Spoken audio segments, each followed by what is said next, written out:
একটা বার্নার, বড় বার্নার চাইনিজের জন্য। ফ্রায়ার, গ্যাস ফ্রায়ার, এটা তুলে দেখ। এটা গ্যাস ফ্রায়ার 8 লিটারের। চিমনি, পাইপলাইন, এটা বড় চিমনি না, চিমনি।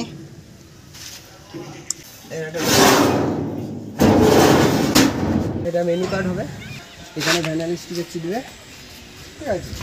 লাইটিং সিস্টেম থাকবে যাতে বাইরে থেকে লাইটের ছবিটা দেখা যাবে। একটা বেরিয়ে যাবে, এখানে আমাদের কানেকশন করা আছে, দেখতে খুব সুন্দর লাগছে। রং করা হয়ে গেলে এটা দেখতে ভালো লাগবে।